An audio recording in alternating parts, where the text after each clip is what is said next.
Lady Evelyn প্রথম British মুসলিম নারী হিসেবে যিনি হজ করেন ১৯৩৩ সালে। তার ন্যানি ছিলেন একজন আলজেরিয়ান মুসলিম। শৈশব কাটে তার আলজেরিয়ান শিশুদের সাথে। ছোটবেলায় মুসলিমদের সান্নিধ্যে কাটানোর অভিজ্ঞতাকে তিনি উল্লেখ করেন মনে মনে মুসলিম বলে।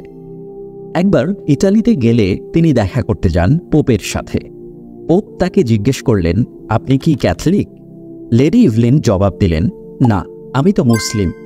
মুখ দিয়ে যা উচ্চারণ করেন সেটা তিনি নিজের গানেই বিশ্বাস করতে পারছিলেন না। তিনি তো আসলে মুসলিম নন। এরপরে লেডি ইভলিন ইসলাম নিয়ে পড়াশোনা শুরু করেন এবং এক পর্যায়ে ইসলাম গ্রহণ করেন। ইসলাম গ্রহণের পর তিনি চাইলেন হজ করতে। তার নতুন নাম হল লেডি জাইনাব। তার আগ পর্যন্ত কোনো ব্রিটিশ নারী হজ করেননি। সেই সময় ইউরোপ থেকে হজে যাওয়া এতটা সহজ ছিল না। অমুসলিমদের মক্কা মদিনায় প্রবেশ নিয়ে সেই সময় বেশ কয়েকটি ঘটনা ঘটে। ফলে মক্কার শরীফরা বেশ সতর্ক ছিলেন এ বিষয়ে। ইউরোপ থেকে কেউ হজ করতে চাইলে তাকে জেদ্দায় গিয়ে 1 বছর থাকতে হতো। লেডি জাইনাবের সেই সময়টা বেশ অস্থিরতায় কাটে।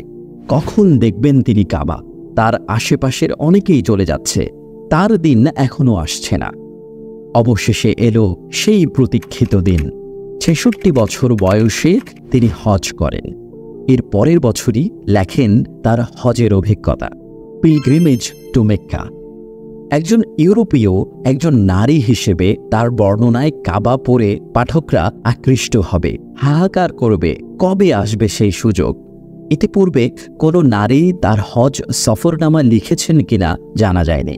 লেডি জাইনাবের ইসলাম গ্রহণ এবং অবিচলতা কতটা অনুপ্রেরণার সেটার আরেকটা উদাহরণ হলো তার ইন্তেকাল।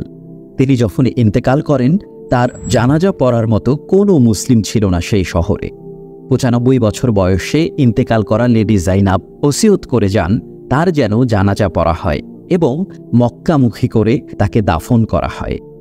তুষারপাতের মধ্যে শাহজাহান মসজিদের ইমাম গাড়ি চালিয়ে ১,০০০ কিলোমিটার পথ পাড়ি দিয়ে পৌঁছান স্কটল্যান্ডের শহরে। ওসিয়ত অনুযায়ী তার কবর ফলকে কুরআনের একটি আয়াত লেখা হয়, আল্লাহু নূরুস সামাওয়াতি ওয়াল আরদ।